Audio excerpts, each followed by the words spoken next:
Assalamu alaikum dear students, I am your science teacher Miss Sidra Nawab. It's our third online lecture which is about cells, tissues and organs, which is basically chapter number 2 on your book. Today we are going to study about sense organs. Our senses make us aware of changes in our surroundings and in our own bodies. Humans have 5 basic senses: touch, sight, hearing, smell and taste. First one is eyes. Eyes are basically the sense organ of sight. Our eyes are in sockets in the skull which helps protect them from damage. As we all know, we have two eyes which are few centimeters apart. Few centimeters apart होने की वजह से different images develop होते हैं आपकी eyes में. जो आपका brain है वो basically इन दो images को combine करता है, जिसकी वजह से ये आपको 3 dimensional या 3D effect provide करता है. और इस process को कहा जाता है stereoscopic vision. अब अगर हम लोग आइज़ के पार्ट्स की बात करें तो हमारे पास डिफरेंट पार्ट्स हैं. सबसे पहले अगर हम लोग बात करते हैं मसल्स की, तो मसल्स बेसिकली आपकी आई बॉल को मूव करवाने में हेल्प करते हैं. ये मूवमेंट आपकी अप एंड डाउन भी हो सकती है एंड साइड टू साइड भी हो सकती है. नेक्स्ट है आइरस. आइरस आपके पास कलर्ड पार्ट जो आपकी आई का होता है उसे कहते हैं, और ये प्यूपल के साइज को कंट्रोल करता है. नेक्स्ट हमारे पास आता है कॉर्निया. कॉर्निया आपके पास आउटर मोस्ट लेंस होता है. इसका काम वैसे ही होता है जैसे एक विंडो का होता है. ये कंट्रोल करता है और फोकस करता है जो भी लाइट आपकी इंटर होगी आई में. नेक्स्ट आपके पास वाटरी लिक्विड एंड जेली है, जिसका काम बेसिकली आई बॉल को उसकी शेप को मेंटेन करने में हेल्प करता है. नेक्स्ट हमारे पास आता है रेटिना. रेटिना का पर्पस होता है कि वो रिसीव करे लाइट को जो कि लेंस फोकस करके भेज रहा है. इसके अलावा उस लाइट सिग्नल को कन्वर्ट करे न्यूरल सिग्नल्स में. जब न्यूरल सिग्नल में कन्वर्ट हो जाएंगे तो ऑप्टिक नर्व बेसिकली उनको ट्रांसफर करेगी आपके ब्रेन की तरफ. अब आइज की वर्किंग की बात करते हैं. लाइट जो कि आपके ऑब्जेक्ट से आ रही है वो प्यूपल से एंटर होगी, और आपका जो लेंस है और आपके पास कॉर्निया है वो बेसिकली उसे फोकस करेंगे.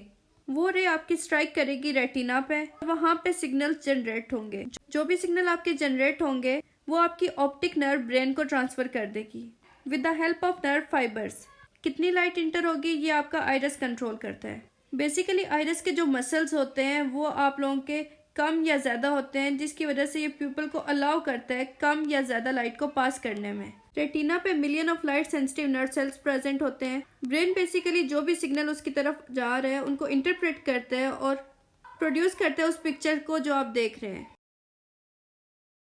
नेक्स्ट जो हमने सेंस ऑर्गन पढ़ना है वो है ears. Ears are the sense organ of hearing. Sound basically vibrations होती हैं एयर में. एयर क्या करते हैं, उन वाइब्रेशंस को नर्व इम्पल्स में चेंज करते हैं और वो नर्व इम्पल आपके ब्रेन की तरफ जाती हैं. वहां पे जाके ये इंटरप्रेट होती हैं एज ए साउंड.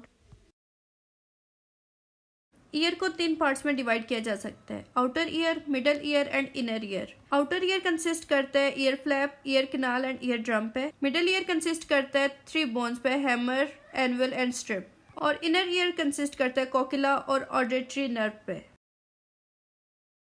अब बात करते हैं ईयर की वर्किंग की. ईयर फ्लैप बेसिकली आपकी वाइब्रेशंस को कलेक्ट करते हैं और कैनाल के थ्रू ईयर ड्रम की तरफ ट्रांसफर करता है. जब ये वाइब्रेशन स्ट्राइक करती है ईयर ड्रम पे तो वो उसको वाइब्रेट करती है. 3 बोन जो कि हैमर, एनवल और स्टिरप हैं, ये बेसिकली आपकी उन वाइब्रेशंस को एम्पलीफाई कर देती है. एम्पलीफाई होता है कि उसके एम्पलीट्यूड को इंक्रीज कर देना.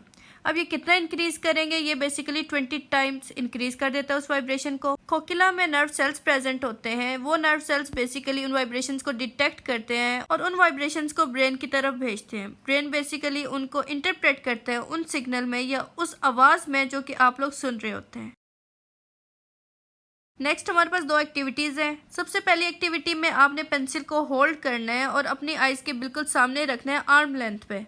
फिर उसके बाद आपने उसे पहले राइट आई से देखना है और फिर उसके बाद राइट आई को क्लोज करके लेफ्ट आई से देखना है. और आपने ऑब्जर्व करना है कि पेंसिल की पोजीशन पे क्या कोई इफेक्ट आ रहा है या नहीं आ रहा. जब आप लोग ये एक्टिविटी करेंगे तो यकीनन आप लोग ऑब्जर्व करेंगे कि उसकी पोजीशन पे इफेक्ट आ रहा है. अब होता क्यों है, जब हमने पढ़ा आई के बारे में तो हमने ये देखा था कि आइज हमारे पास फ्यू सेंटीमीटर अपार्ट प्रेजेंट होती हैं. इसलिए जब उन्हें हम 1 बाय 1 देखते हैं तो उनका व्यूइंग एंगल बेसिकली चेंज हो जाता है, जिसकी वजह से हमें लगता है कि पेंसिल की पोजीशन चेंज हो गई है. नेक्स्ट जो एक्टिविटी हमारे पास है इसमें आपने क्या करना है कि दोनों हाथों में आपने पेंसिल लेनी है. उसके बाद उसे आर्म लेंथ पे रखना है और इस तरह से रखना है कि वो दोनों की टिप्स एक दूसरे की तरफ हों. अब आपने क्या करना है, एक आंख को बंद करना है और दोनों को मिलाने की कोशिश करनी है कि एक की टिप दूसरे की टिप पे आ जाए. फिर उसके बाद यही एक्सपेरिमेंट आपने रिपीट करना है, लेकिन आप लोगों की दोनों आइज़ ओपन हो। अब इसमें ऑब्ज़र्व क्या करना है, आपने ऑब्ज़र्व ये करना है कि जब आपने वन आई से उन दोनों को ज्वाइन करने की कोशिश की तो तब इजी था, या दोनों आई से जब ज्वाइन किया तो तब इजी था।